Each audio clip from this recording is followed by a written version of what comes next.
Hello, good evening to all. I am also coming with another session of the paper discussion of paper 4 ethics. So in this paper, and which section I have to deal, I want to explain it first before we are going to discuss the question. And firstly, you have to read instructions properly. आपको instruction read करना है properly. और कह रहा है कि the 7 number question explain the concept of emotional intelligence given by the Daniel Goleman and where do you find yourself in context of its constituents. देखो क्या पूछ रहा है, पहले तो पूछ रहा है कि what is emotional intelligence. Explain the concept of emotional intelligence given by Daniel Goleman. Daniel Goleman ने जो emotional intelligence का concept दिया था उसके बारे में बताओ और where do you find yourself in context of its constituents. तो सिंपली क्या करना था आपको इसमें, सिंपली आपको एक काम करना था कि यहाँ देखो मैंने लिख दिया है, पहले हमने डेनियल गॉलमैन का पहले बताया कि इमोशनल इंटेलिजेंस का मतलब क्या होता है. इमोशनल इंटेलिजेंस का मतलब सिर्फ ये नहीं होता कि regulate your emotion as well as understand the others emotion and regulates other emotion as well as you have the capability, you have the potential to deal with all the requirements of the administration. You have a social skill to manage great communication, mass controlling power. तो ये सब जो है emotional intelligence है. और कह रहे हैं emotional intelligence is the ability to recognise, understand, manage, influence emotion both in oneself and others. देखो एक डेफिनेशन लिख दिया.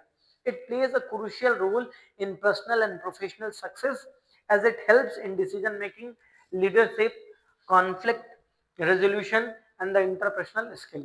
It means the emotional intelligence is the intelligence of how to manage yourself emotion and others emotions, and not only the manage, you have the potential to convince mass in the favor of task, in the favor of any context.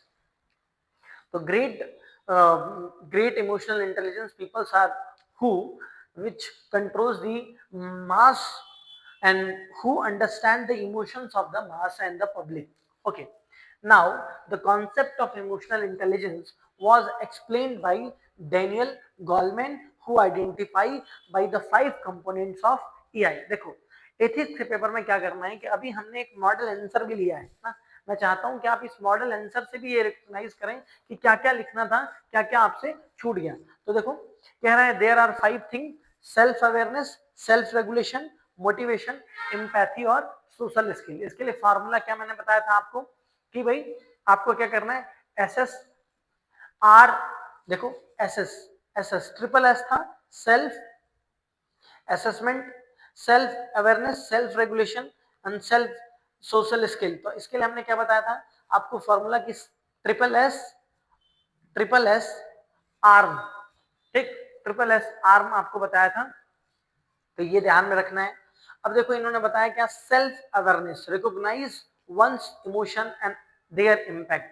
क्या करना है, अपने emotion को self aware रहना है अपने emotion से, understand the strength and weaknesses and emotional triggers. देखना है, अब जानना है अपने आप को कि to know better better ourself, अपने आप को अच्छे से जानना है, अपने इमोशन को जानना है, अपने एंगर को जानना है, अपने वीकनेसेस को जानना है और अपने स्ट्रेंथ को जानना है. फिर क्या कह रहा है, देखो यहाँ एग्जांपल दे दिया, leader aware to their stress level, avoids taking impulsive decisions.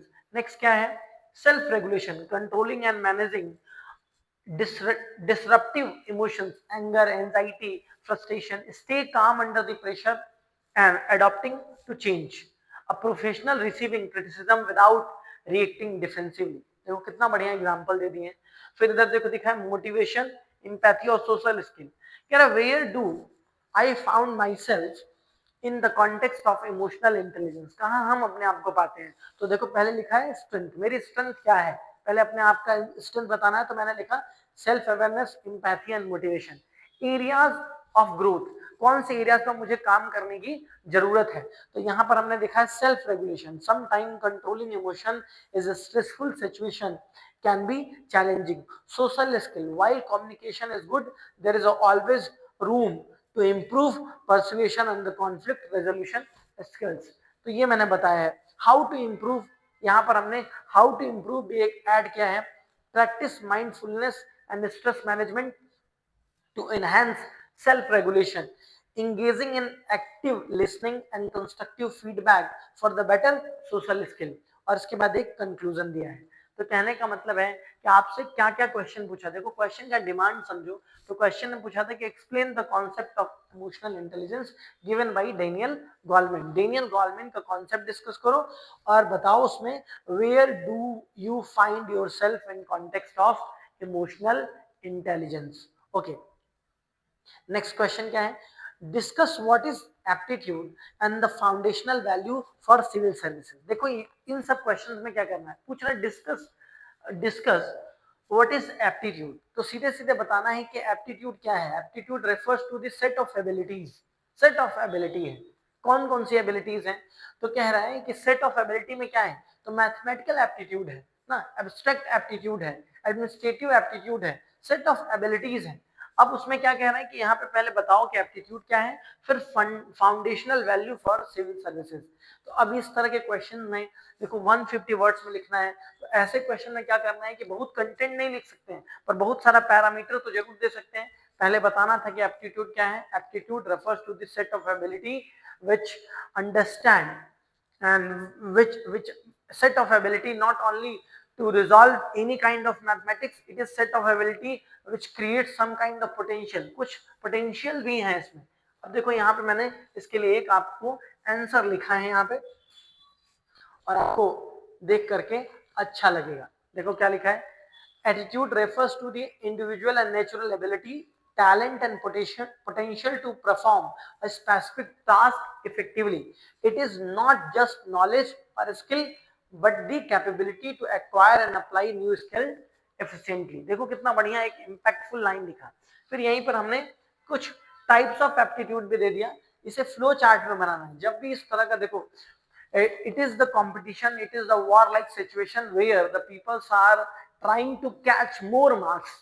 So always there is a chance of improvement, always there is a scope of improvement, always there is a potential to attract the numbers of from the evaluator. जो number दे रहे हैं उनसे number को attract करना है. तो इसके लिए मैंने इधर देखो कॉग्निटिव एप्टीट्यूड दे दिया, मतलब logical reasoning, problem solving, analytical skill. Verbal aptitude दे दिया, communicational skill, language comprehension, numerical skill, ये सब आप पढ़ना.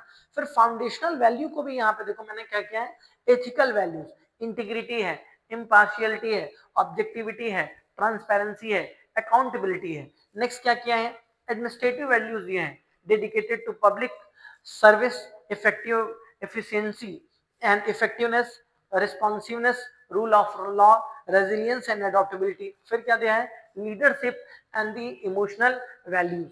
इमोशनल वैल्यू में क्या दिया, empathy, compassion, courage of conviction, commitment to the social justice, team work and collaboration.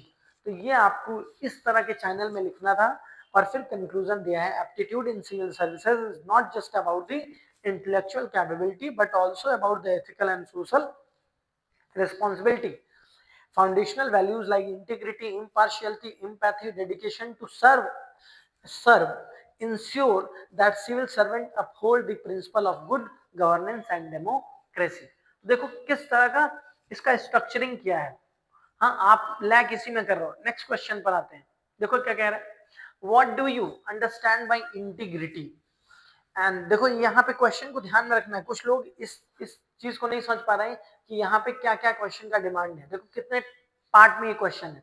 What do you understand by integrity. Integrity बताना है. तो we all are know that integrity is the higher degree of honesty is called integrity. In hierarchy integrity, probity and then honesty. Probity in the professional integrity is known as probity. What does it mean in personal and professional life. मतलब integrity personal life में क्या है और professional life में क्या है. फिर क्या कह रहा है, is it possible that there is a contradiction between personal and professional integrity. Is it possible that कहीं पर ऐसा आ जाए, ethical dilemma आ जाए ऑनेस्टी और इंटीग्रिटी के बीच में ही कुछ होने लगे, मोरालिटी वर्सेस इंटीग्रिटी के बीच में कुछ होने लगे, ठीक। If yes, how should that situation be handled. देखो कितने सारे क्वेश्चंस हैं। पहले बताना है कि व्हाट इज इंटीग्रिटी, फिर क्या बताना है कि personal integrity and the professional integrity, मतलब ये सेकंड हो गया। थर्ड क्या बताना है, is it possible there is a contradiction between personal and professional integrity, तो ये थर्ड पोर्शन हो गया। फिर क्या कह रहा है, if yes how should that situation handle, मतलब इसमें 4 क्वेश्चन हो गया। तो देखो कितने सारे इसमें क्वेश्चंस आ गए। इज इट ओके और नॉट। अब आओ जरा इसका स्ट्रक्चरिंग देखें। तो मैंने तुम्हें बताया कि भाई इंटीग्रिटी का मतलब क्या है। अब जरा देख लेते हैं कि इंटीग्रिटी का मतलब क्या है। Integrity is the highest degree of honesty है। इंटीग्रिटी क्या है, हाईएस्ट डिग्री ऑफ ऑनेस्टी है। पर यहाँ फिर भी मैंने कुछ डेफिनेशंस लिख दिए हैं। Integrity is the quality of being honest, moral, upright and adhering the ethical principle in all aspects of life. It means constantly doing what is right even when no one is watching. देखो ये line है, हम लोगों ने बहुत बार offline classes में ethics में या डिस्कस किया था कि इंटीग्रिटी का मतलब ये है हायर डिग्री ऑफ ऑनेस्टी है। when no one can watch, you can also watch yourself. तब तुम ही खुद अपने आप को वॉच कर रहे हो। तो देखो जहां पर कोई आदमी किसी आदमी को वॉच नहीं कर रहा होता, वहां पे लोग क्या करते हैं, अपनी ऑनेस्टी से समझौता कर लेते हैं, अपनी इंटीग्रिटी से समझौता कर लेते हैं। And that is why here I want to discuss one term. You have to remember that integrity is something which is higher degree of honesty in any circumstances. It is integrity is something which talks about the essence or the spirit of the administration. It talks about the spirit of the sports. It talks about the not, it is beyond the rule book. ये समझो कि ये beyond the rule book है, ठीक।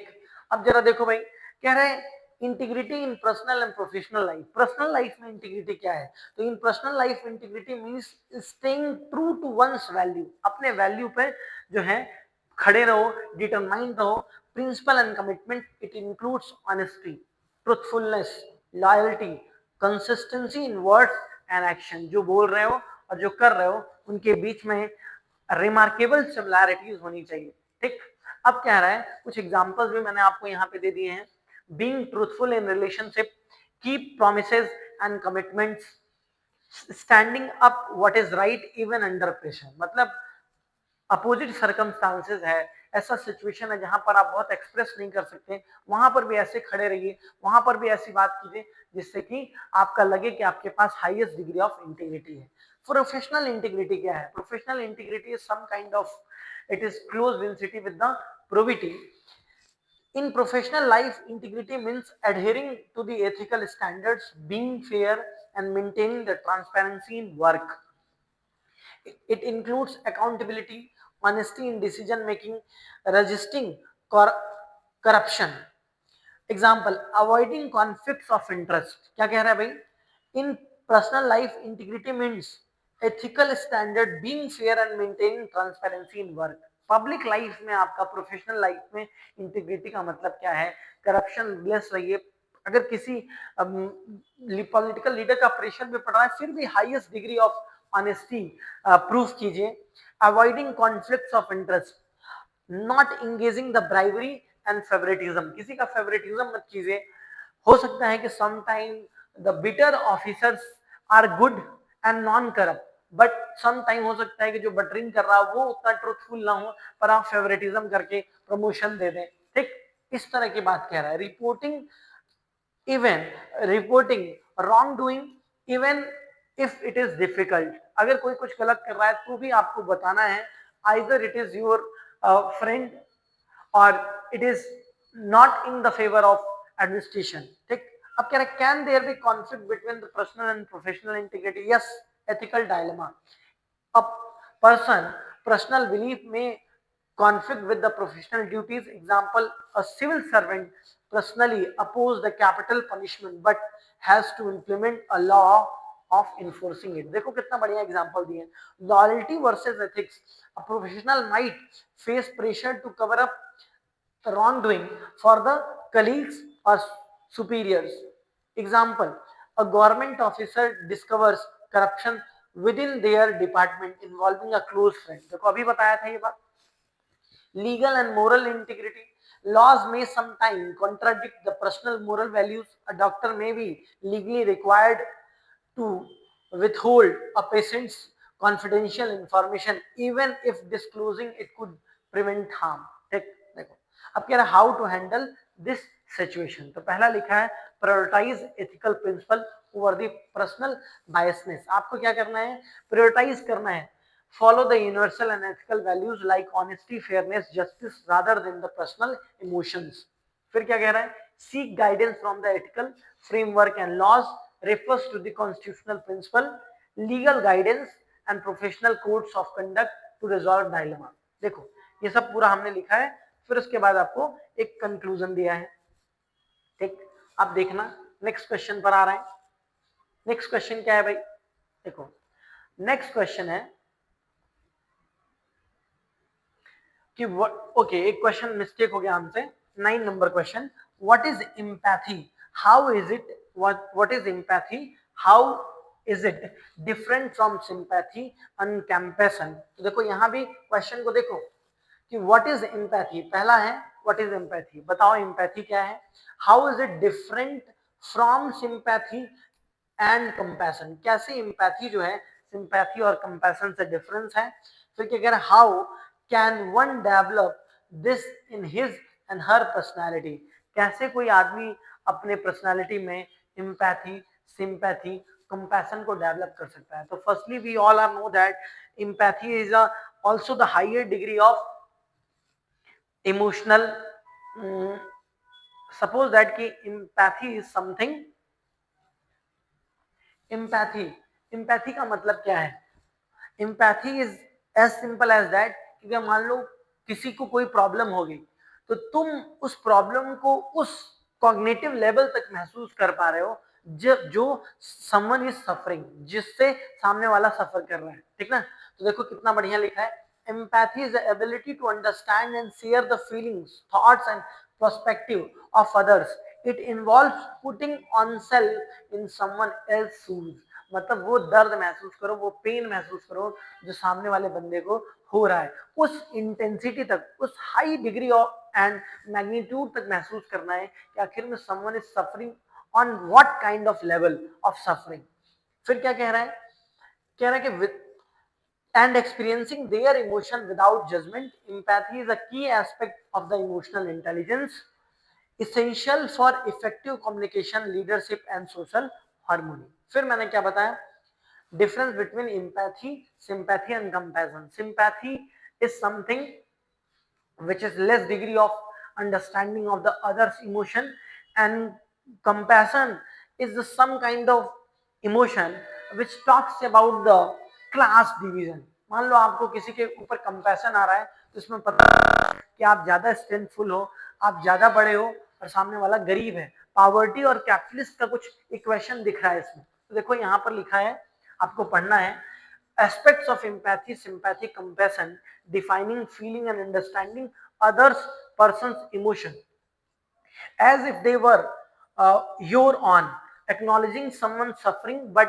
from distance. देखो क्या कह रहा है भाई, acknowledging someone suffering but from distance. Empathy, sympathy is something which is which is something which talks about the suffering but from difference or from distance, going beyond the understanding to take action and help relieve sufferings.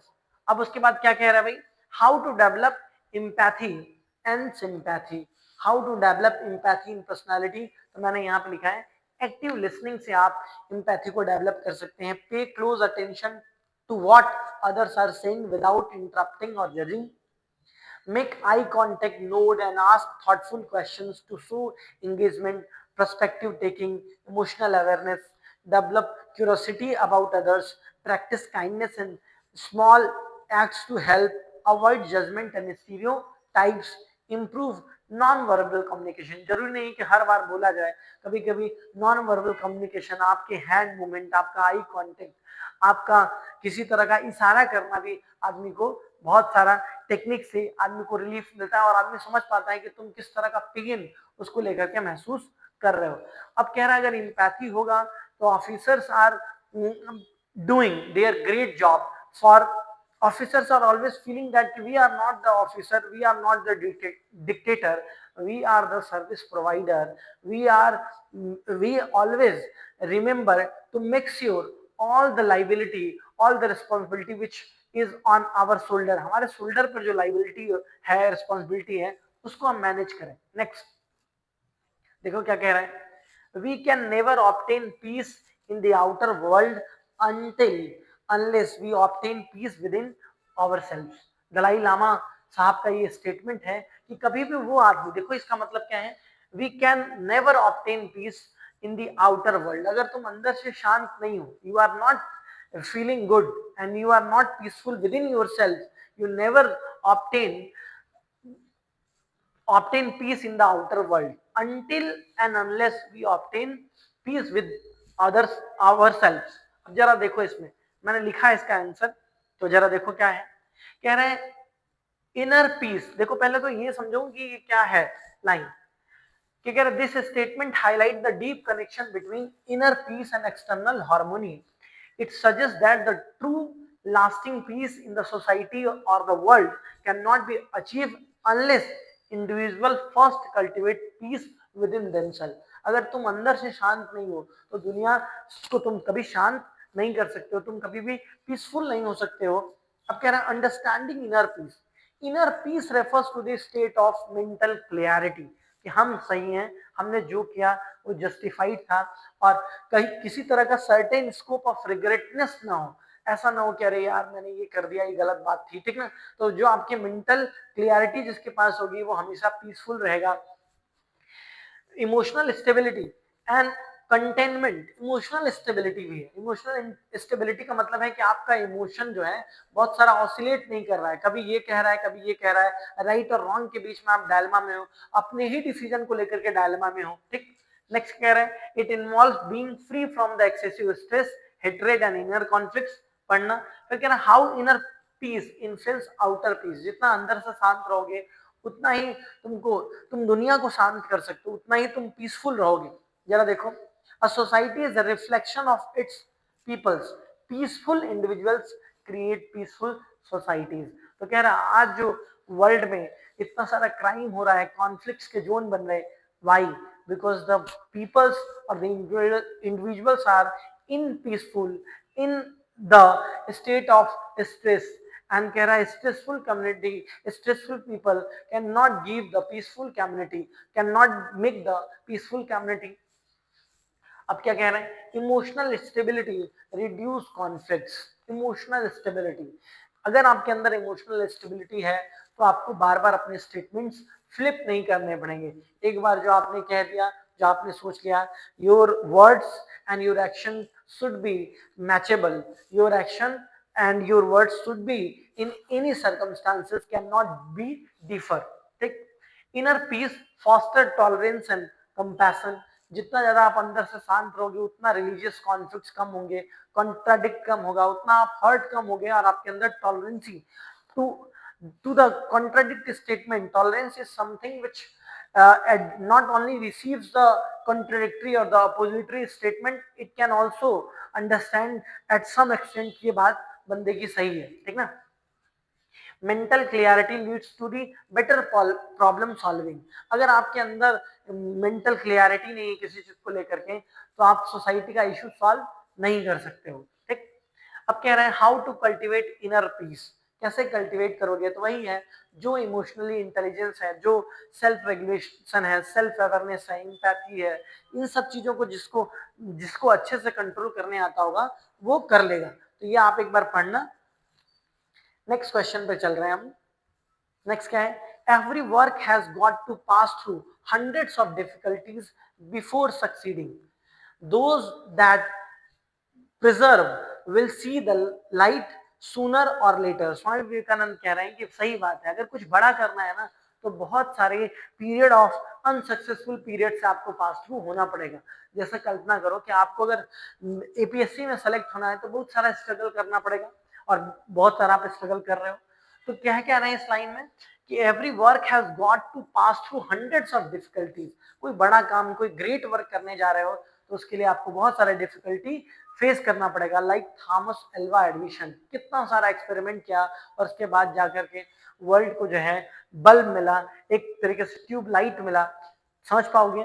तो जैसे महात्मा गांधी को देख लो या किसी भी great personality को देख लो, तो हमेशा बहुत सारे डिफिकल्टी। एलन मस्क साहब को देख लो, ठीक, या इंडिया में डेवलपमेंट ऑफ पीएसएलवी देख लो, या हम लोग मून तक पहुंचने का जर्नी देख लो, reaching towards the moon, what is the journey. बहुत सारा मिशन हमने किया और फेल हो गया, ठीक। तो अब इसके लिए देखते हैं कि भाई इस पे कैसे लिख सकते थे और बेटर। देखो मैंने क्या लिखा है, Swami Vivekananda quote emphasized that importance of perseverance, resilience and determination in the face of difficulties. It conveys the idea that success is not instant. It requires overcoming numerous challenges, failures, setbacks. However, those who remain steadfast in their efforts will eventually achieve their goals. फिर यहाँ क्या लिखा है, breaking down the meaning, struggle are the part of success. जो ये समझेगा कि struggle is the essential part of success, कोई ऐसा सक्सेस नहीं होता जो डे और नाइट अचीव हो जाता है। We have to develop, we have to face a lot of unsuccessful before reaching at the epitome of the success. Next, perseverance leads to the breakthrough. Success is not just about the talent but consistent effort and resilience. देखो कितनी बड़ी line है, कह रहा है कि ये talent ही नहीं है सक्सेस के लिए। ऐसा जरूरी नहीं कि आप टैलेंटेड हो। जैसे एग्जांपल के लिए हम लोग कई बार यूज करते हैं, Vinod Kambli in cricket is very talented, consistent नहीं थे तो अच्छा परफॉर्म नहीं कर पाए। Next, faith in journey, believe रखो कि जो काम कर रहे हो उसमें फेल्योरनेस तो आ रहा है पर one day I will reach at the epitome of success. Real life examples of perseverance leading to the success: Thomas Alva Edison failures thousands of times before inventing the light bulb. Mahatma Gandhi faced imprisonment and resistance but lead India to independence. Abraham Lincoln lost multiple elections before becoming one of the greatest US president. And how to develop perseverance, set clear goals, define what is the means of success, क्या मतलब होता है तुम्हारे लिए success का। Next, learn from failureness, view failure as a lesson not setback, stay consistent, keep working even when the progress seems slow. ठीक, ये सब देखना है। फिर क्या करना है भाई, जरा देखो, कह रहा है this quote often attribute to Mahatma Gandhi highlight the, next पहले क्वेश्चन पढ़ लेते हैं, the man is but a product of his thought, what he thinks he becomes. मतलब क्या कह रहे हैं कि मैन जो है वो प्रोडक्ट है थॉट का, जैसा तुम सोचते हो वैसा ही तुम्हारे एक्शन में आ जाता है और जैसा तुम्हारे एक्शन में आ जाता है वही तुम करते हो। ठीक, तो जरा देखो ध्यान से इसके लिए कैसे आंसर लिखना था। तो लिखा है this quote often attribute the Mahatma Gandhi highlight the power of thought in shaping persons character, action and destination.